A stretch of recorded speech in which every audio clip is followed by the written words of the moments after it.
Thanks for checking out this video. If you get to the end and liked it, then give it a thumbs up, hit the subscribe, and the bell notification button. I have plans for the month of August. I have quite a few like thicker books I feel like that I really want to get to, but September is Armageddon and new releases, if you haven't heard yet. There is a god-awful, offensive amount of books coming out, and a lot of, like, hyped up, oh my god, I need this books. We got Jay Kristoff, we got Mackenzie Lee coming out with the Loki book, we got Tiger Queen from Annie Sullivan coming out, Don't Say a Word, by Amberlynn Natush is coming out, and it's... I don't even want to count how many books I have pre-ordered. So I made the decision knowing that the number of books coming out in September is just kind of astronomical for me in terms of what I want to read compared to a normal month. Normally there'll be like maybe 5 to 10 books and I'm like, yeah, I think I'll probably read that, or like I need to read that. But there are days where there's more than 10 books coming out just a single day in September that I want to read. So I made the decision with that logic that I want to read books that are maybe not my Outlander size books. The Outlander one's going on the back burner for now. I want to read as many number of books as possible that I have. So when I get those new books in, I feel like I'm sort of winning that losing battle, right? So yeah, these are the books that I plan on reading in the month of August. I found that having a couple on the back burner actually really helps me in July, so I'm going to do that again in August and see how that goes. But I have packed my August TBR quite a bit because I am taking a week off of work to have a staycation, and I don't have any weekend, at least planned right now, any weekends where I have to work extra. So right off the bat, I'm still waiting for my library copy to come in. It finally shipped after waiting for forever. The exact opposite of Okay by Laura Stevens. She is actually going to be in the TBR and Beyond group, and I am so excited. My friend Melanie read this, and she's like, it's like anti-patriarchy, anti-slut-shaming, like looking at the double standards that women have, and I was like, I'm here for it. And then she's like, it's funny too, and I was like, oh, awesome, deal. It's like if Katie Henry wrote a book about slut-shaming, like, I'm here for that concept. And all I've heard is, like, massive raves from the book. Last year, I think it came out, like, just in the UK, and I think just as a Kindle copy or something like that. But it's just gotten such, like, across-the-board fantastic reviews, so I had to request it. I tried looking through my library system like a month or two ago. No one had it. I placed it into the interprovincial request outside of my system. There was one library that had it, but they said it was too new for them to ship it outside of their system, which I think is BS. And then I looked everywhere, and then I would have had to place a manual request for them to just go out of the province and start looking for things, which there's really no time estimate on that. It's an amazing feature that we have in Alberta, but there's no time estimate on how long it could take them to do that. So I just waited and waited and waited. And I think my local library people saw that my request for the book in another system had been canceled, because all of a sudden they placed a request for the book to purchase. And I was like, huzzah! Okay, so that copy is on its way. The American cover, the US cover, not a fan of that. It looks like a zipper vagina. I'm also picking up Don't Say a Word by Amberlynn Natush. She was so incredibly sweet to send me an ARC of book 2. I am literally in the middle, as I'm filming right now. I have I think 2 episodes of the new Veronica Mars season to finish watching, so I'm a marshmallow, as you may be able to tell. I also did a video on that. It comes out in September. I want to say September 10th. Does it say on here? Does it say? Doesn't say. It's September 10th or 17th. I can't remember which one off the top of my head. But if you like Riverdale, Veronica Mars, you'll like this. It's a really good mystery, and there's some hate to love-ness going on, and I'm scared that Amberlynn's going to kill someone. She's kind of a cruel human. A couple months ago, my friend Meg was, I don't even know, I had never heard of this book, but she sent me an ARC, and I was like, oh wow, this sounds like a book I'd actually like, called The Night Tiger by Yangtze Chu. I got it like right after it came out, actually, I think in February or something like that. Utterly transporting novel set in the 1930s colonial Malaysia, perfect for fans of Isabella Allende and Min Jin Lee. I've never read either of those authors, but Malaysia, here for. 1930s, very here for. Anything colonial, very here for. So I'm excited to read this book. Very, very excited. So a group of us are doing a reread of the Nevernight series in preparation for Dark Dawn to come out. Last month I read Nevernight. This month I'm reading God's Grave, and rereading God's Grave. This book ends and it hurts. Like it immensely hurts me how it ends. So just really looking and not looking forward to that. Jay Kristoff is a horrible human being, and he's an excellent marketer of his books. I'll say that. If you go to his Instagram, you will see that. I'm so excited. It's Mia and all of the betrayal that happens at the end of Nevernight, and that continues. I'm deciding to read this one in August as well. I was going to think of doing it a little bit later, but my library has the audiobook for it, and as I said, I love listening along to audiobooks, and it was a new purchase that I purchased actually for our libraries. I went to place a hold, and then I looked like 2 hours later, and there were like 4 people on hold behind me. And I was like, cool, okay, so there's no way I'm going to be renewing the audiobook hold. So I'm going to read this probably at the beginning of the month. There's so many people waiting to listen to the audiobook, which is fantastic, because I live in a community that I was not expecting to be interested in a book about Mayan or Mexico, so that's great. Mayan death. I'm just the god of death. I'm really, really, really excited for this book. So freaking excited. Then I'm definitely going to be picking up The Oddmire by William Ritter. This is the middle grade new series by him. He wrote Jacoby, which is a fantastic YA paranormal series that I adore, and I am just I'm so anxious. Little changeling, you must return to the horde. A goblin is not meant to live so long without its kin and kind. If you do not return soon, you will certainly die. We will all, I don't know why I said that so happily. We all will. Every creature of the wildwood, magic in the wildwood will die. Follow the goblin trail at first light tomorrow morning. Move swiftly. Do not delay. Do not stray from the path. Do not trust anyone you meet in the forest. And I hear that, and I remember reading like this summer, and I was like, this sounds like Neil Gaiman.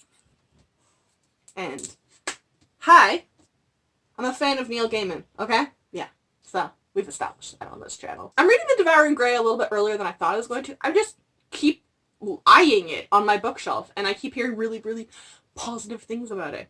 And I freaking love this cover so much. And if I like it, then heck, I'll just reread it in October when it's Halloween time. Whatever. Branches and stones, daggers and bones, they locked the beast away. That just sounds like a dark, grim situation. I don't know why I felt the need to insinuate dark and grim together. I mean, the grim stories literally have people cut their freaking toes off to fit in shoes. Then we did a group poll vote thing in the TBR and Beyond group for the read in August, and Truly Devious won. There are definitely other books I should probably read, because I haven't read them yet, but like, I love this book so much. Like, I love Truly Devious. Again, that's been established on this channel. Maureen Johnson has stolen me. I really want to reread this anyways. And boarding school with murder mystery. That's, apparently that's my trash in contemporary realm. I don't know what to do about that. But I'm really excited for more people to read it. The series is like amazing, and they released the 3rd cover, and it's the same theme as book 1 and 2. Y'all don't even understand. I think it's called like the wall, no, that's a different book. I was going to say The Wall with the Clock in It, but I think it's something like The Wall with the Hands in It or something like that. I think it's a play on that horror book. I've been wanting to pick this up for forever, and the stars aligned because I bought the audiobook for our libraries, and this was sitting on the shelf of my library when I wandered around. So I picked it up. Or wait, no, I had to interlibrary loan this in. Someone mentioned it or something, and I was like, no, what? I'm finally going to request this in. And yeah, Fantasy by Robert Jackson Bennett. This is an adult.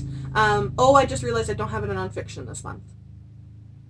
Alright, we're just going to skip nonfiction this month because we have too many fiction books to read. I feel like that's a justifiable reason. Cencia Grado is a thief, and a damn good one, and her latest target, a heavily guarded warehouse in Tavan's docks, is nothing her unique abilities can't handle. But unbeknownst to her, Cencia has been sent to steal an artifact of unimaginable power, an object that could revolutionize the magical technology known of scribing. And I literally haven't read past that paragraph because I was like, oh, that sounds me. That sounds very me. So they released the cover for the sequel. It's the same theme, and I'm just excited to read this. I've debated this a few times, picking it up when I was at the bookstore, but again, it's adult book. It's a really high price point in Canada, and it's a new author I've never read before.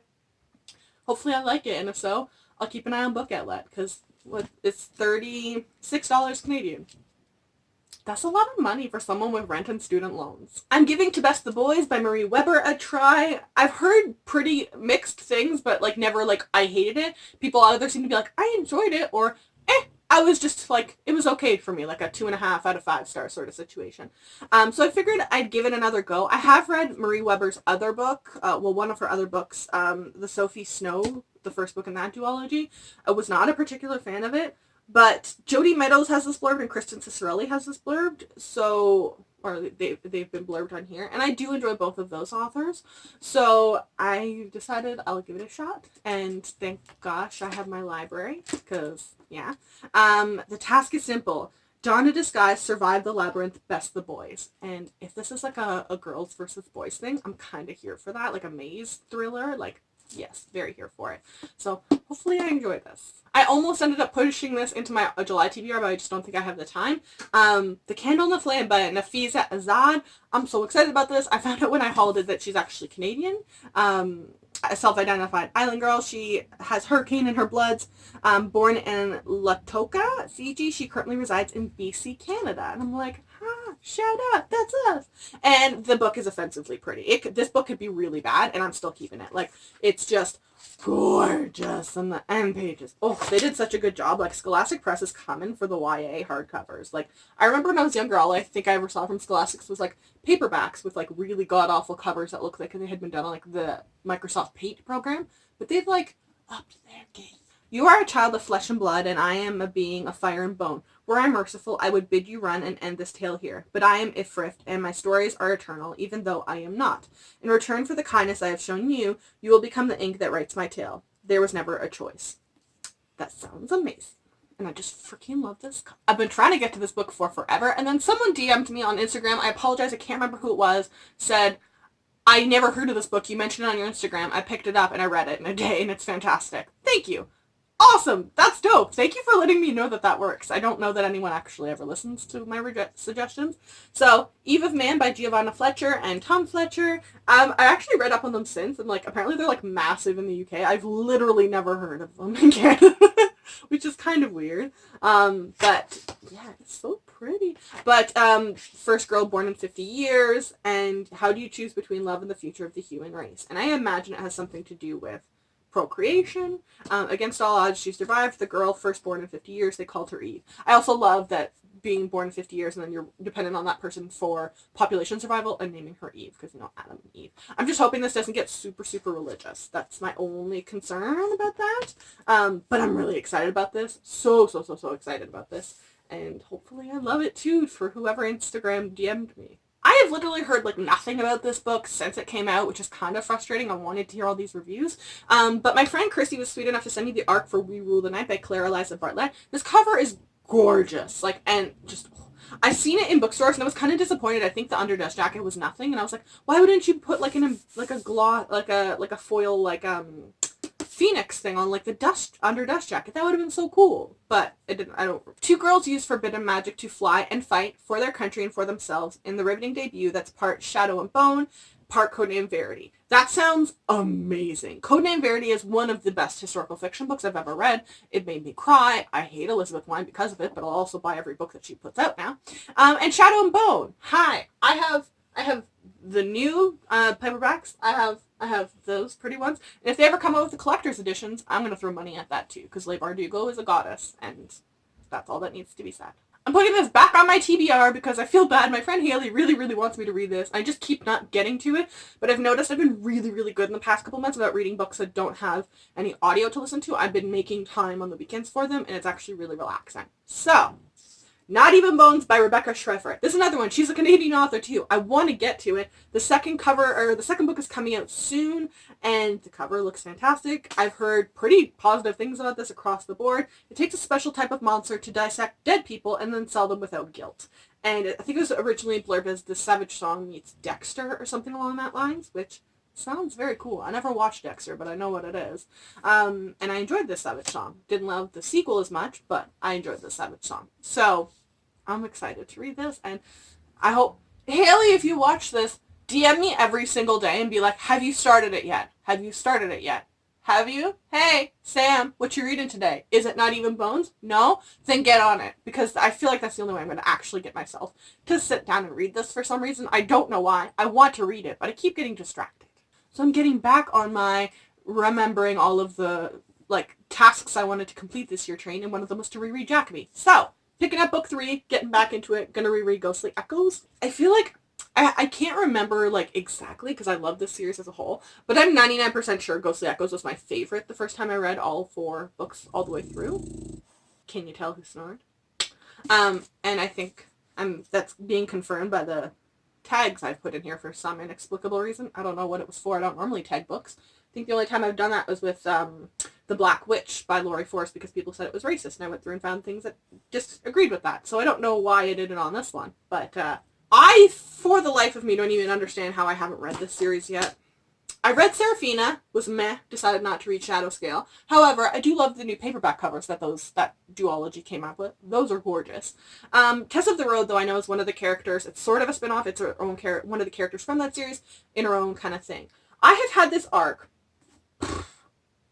since January 2018, I'd say at least. I think that's when I got it at a conference. So it's been out for over a year now.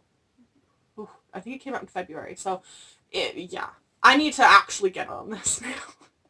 So hopefully I will like it. Again, another Canadian author. I just realized how many Canadian authors I'm reading this month. I have been persuaded, I don't even know how, but I want to read Teeth in the Mist by Dawn Kurtagich. That's definitely not how you say that, but whatever. She's a horror thriller suspense, I guess, author. I think she writes predominantly adult stuff. I've never heard of her before. That's not really a genre I read. I love this cover, though. I'm trash for this cover, and I have a couple friends that have read it and really liked it, and they're trying to get everyone to read it. And then I saw it at the library, like on the new teen collection shelf, and I was like, well, I guess that's a sign. There can be no denying it now, as she has been so desperate to do before. This mountain really is cursed, but not by a witch, by something far more dangerous. Diaboli, she hissed between her teeth. Devil. Oh, is it Diablo? Diaboli? Is that Latin? I don't know why this is mattering to me. The floor beneath her laughs and begins to creak as though it is chewing. And I've heard the people who have read it seem to be really, really loving it. And so, 'tis a sign that it was on the shelf. This is one I'm probably most excited to read out of this whole month for some reason, so I hope I love it. Nocturna by Maya Motain. A faceless thief, a desperate prince, a darkness unleashed. And this is another, I think it's Spanish folklore or history that it's being based off of. And like, the just underdust jacket, the beautiful red, and like the spines, it looks like a mosaic kind of thing. I'm here for this whole design. Whoever designed this cover, you get 1,000,000 points in life, okay? Just tell whenever you go to Starbucks that I gave you 1,000,000 points, okay? Yeah, I'm so freaking excited to read this, and yeah, this will probably one of the first few I read. I also plan on getting to The Beholder by Anna Bright this month. I've heard love and hate on this one. It was also compared to The Selection by, what's The Selection? Who writes The Selection series? Kira Cass, is that right? The entire premise of The Selection makes me want to throw up. Like, just the whole, like, dating show thing. I'm not a fan of that stuff, like The Bachelor, all that stuff. Not a fan. But this is, like, a historical romance, so I'm like, oh, this could go either way. So, I got it from the library. I found a pencil in my trunk and put a single tick mark on the top left corner of the page about the illuminated start of the story. Mark 1, Day 1. Once upon a time, I was lost out here on the ocean, but somehow I'd found a map.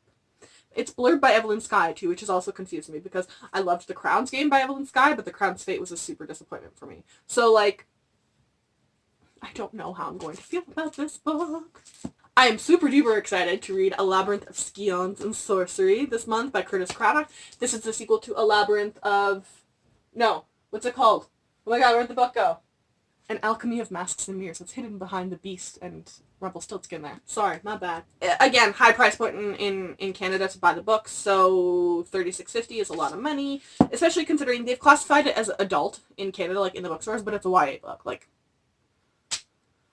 I know y'all want that money, but for reals? Yeah, I'm excited to read this. I loved An Alchemy of Masks and Mirrors so much, and hopefully this lives up to the hype for me. Okay, I feel like when I was doing my TBR, I like sort of justified not putting like a real nonfiction on here because I had this book instead, but I know it's technically a fiction. I don't know, but I don't know. The Trial of Lizzie Borden, a true story by Kara Robertson. So I've seen this classified as fiction, like murder mystery in places, but it's based off of the Lizzie Borden thing. So whatever, I'm gonna read it and enjoy it. I know of the Lizzie Borden, but I don't think I've really, like, I've seen like the, I don't know, BuzzFeed Murder has probably done stuff on it, but like I've never actually read a lot about the actual murder case.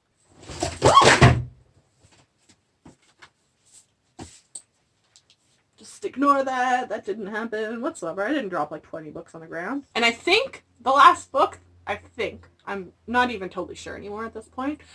It's a long title and I've not the author's name, so I want to make sure I get it right. I want to read The Things She's Seen by Embelin Kwaimulina. This is actually, I believe, an Australian author, and it talks a lot about, this was blurbed at a library session that I had to go to at a conference, but it was supposed to be about Indigenous women in Australia, which I feel like is quite interesting. I've said this before on the channel, but Australia and Canada has very similar history in how we treated Indigenous people and essentially tried to genocide. Okay, and then I have a couple backups. On Audible, because there's that like romance package deal thing that you can get, The Bride Test by Helen Huang, I think that's how you say it, is on there. So I've heard a lot of really positive things about that. I'm trying to read a little bit more into my other wheelhouses. So if I have time, I plan on reading that. Along with her other book, I also hope to read The Kiss Quotient. I don't know why I'm having such a hard time today. The Kiss Quotient. I know one of those books also has a character who's autistic, and I don't think I've really read many books that has a character in modern setting who is. So that's fantastic to get that sort of rep. Hopefully I can also read The Bridge of Clay by Marcus Zuzak. I'm just very nervous to read that book. That's why I ended up pulling it off my TBR for sure for this month. The Book Thief is my all-time favorite standalone, and I'm just scared it's gonna ruin it or something. I haven't heard bad things about it, but I haven't heard the same sort of praise, so I don't know what I'd be getting myself into. So we'll see if I'm in the mood this month for it.